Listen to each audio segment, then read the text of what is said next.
When it comes to the wealthiest countries in the world, what name comes to mind? If we consider the gross domestic product, the United States takes the lead. However, when calculating GDP per capita, the richest country is Luxembourg, a small European nation. Yet there exists another mysteriously affluent entity in the modern world that piques the curiosity of many: the Vatican. Despite being the smallest country with the least population on the globe, the Vatican is renowned for its substantial wealth. Though there are no specific studies detailing the total assets of this unique nation, estimations might shock many. So, just how affluent is the Vatican, and how do they accumulate their wealth? Let's delve into that in today's video. Not only adherents of Christianity, but we all know that the Vatican is the headquarters of the Roman Catholic Church, the heart towards which the 1.4 billion followers of the Christian faith always turn. In terms of geography, the Vatican City has an incredibly small area of 0.17 square miles, equivalent to 0.44 square kilometers, just equivalent to a small city.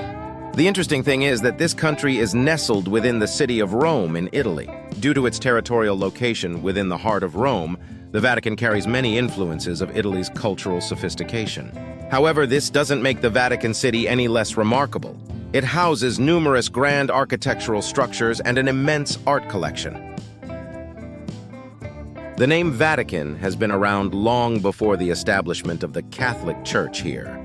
It originates from a hill named Vatican, where later famous structures were built, such as St. Peter's Basilica, St. Peter's Square, and the Sistine Chapel. The Vatican City was founded in 756 and existed until 1870 as the capital of the Papal States. Before the unification of Italy in 1870, the Pope was the head of small states within the territory of Italy. After the unification, the Italian government aimed to assimilate all these states, excluding the Vatican's territory, leading to a Cold War between the Vatican and the Italian state. During that period, popes refused to recognize the authority of the Kingdom of Italy and kept the Vatican beyond the control of the Italian government. Pope Pius IX even declared himself the prisoner of the Vatican, and for 60 years, successive popes steadfastly refused to leave the Vatican under the authority of the Italian government. The prolonged dispute between the Vatican and the Italian government ended in 1929 with the signing of the Lateran Treaty, recognizing the Vatican as a sovereign independent state. Italy compensated the Vatican with $92 million, equivalent to $1 billion USD at today's rates, and the Vatican used this amount to rebuild its finances. Since then, it became an extremely unique country situated within the capital of another country, with walls considered as the border with Rome and Italy. Although the Vatican's territory has significantly diminished compared to the former papal states, its influence remains undiminished. In reality, the terms Vatican and Holy See are two separate entities. While the Holy See represents the religious significance with an influence on 1.4 billion followers worldwide, the Vatican refers to the nation where only a few hundred citizens live within a small territorial area. Today, when visiting the Vatican, you can witness the Swiss Guard in uniforms reminiscent of the Renaissance, carrying swords instead of modern guards with police attire and firearms. This tradition dates back to Pope Julius II in 1506, when he employed a mercenary Swiss Guard as personal bodyguards, similar to how European courts used to do at that time. The Swiss Guard is currently the smallest army in the world, primarily tasked with ceremonial duties. All soldiers must be Swiss nationals, trained in combat skills as a real active combat unit. Any country, regardless of its regime or era, requires material economic resources to survive, and the Vatican is no exception. However, discussing finances in a place heavily imbued with religious significance is highly sensitive.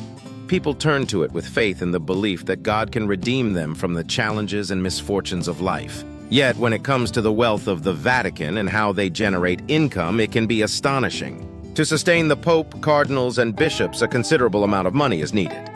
Not to mention the expenses associated with religious activities, the operational costs of historical architectural structures also consume a substantial amount. The Holy See must function as a practical business entity with clear accounting books. So how does the Vatican make money? Firstly, there is a significant source of income from the support of Christian believers worldwide, referred to as offerings made to God for prayers.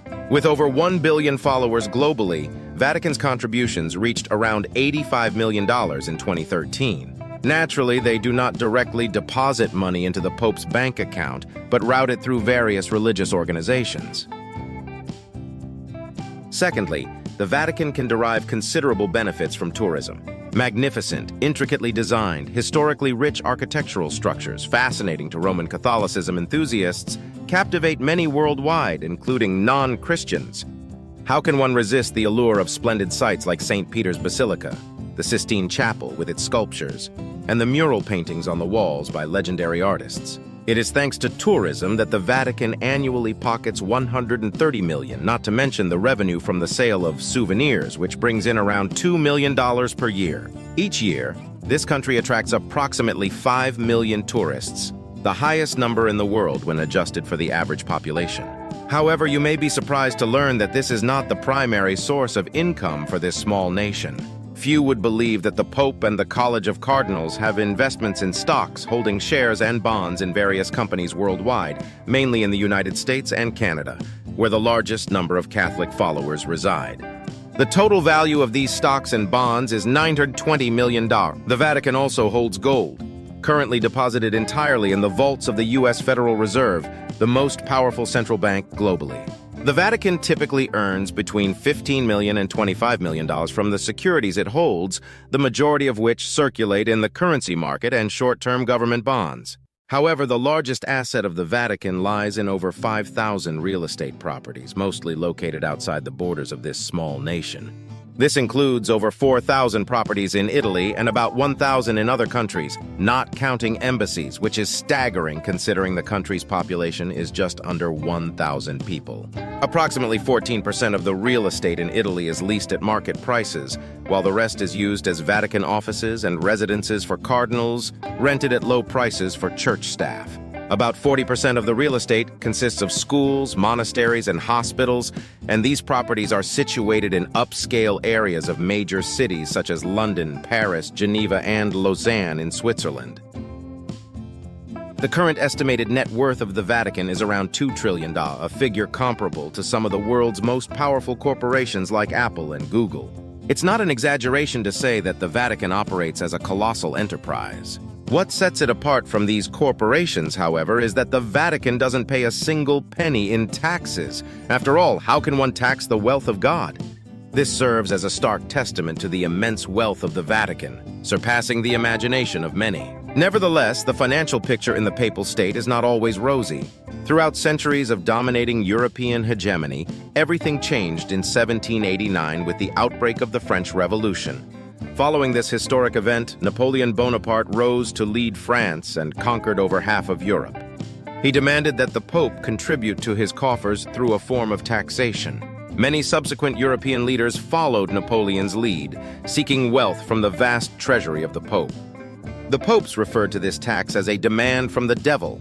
Despite the opposition, the Church couldn't prevent the outflow of funds from the Vatican. Another cause contributing to Vatican's financial difficulties is the extravagant spending of religious officials. The Pope, cardinals, and bishops wield a certain influence in politics and always aspire to possess valuable items such as famous paintings, exquisite sculptures, or luxurious vacation homes. This desire consumes a significant portion of the Church's wealth, and there are times when the Church is unable to cover these expenses. Even the costs of running the entire state are substantial. The Holy See currently employs 330 staff in areas such as security, control, cleaning, and at the Vatican Radio, where the Pope's speeches are often held. Sustaining this workforce alone costs around $37 million annually. Additionally, managing Vatican representatives in 113 countries requires an annual expenditure of approximately $20 million. Each cardinal and bishop in the Holy See receives a salary starting at $46,000. Not including additional expenses like housing during official travels. Lower-ranking members such as nuns and priests receive comparatively lower salaries, but their compensations often include generous benefits. The average salary for personnel, ranging from lower to mid-level positions, is approximately $28,000 per year. This figure is 25% lower than the average salary for similar positions in Italy, but it's worth noting that Vatican employees are not subject to personal income tax. Nonetheless, these significant expenditures contribute to the deficit in the Church's budget.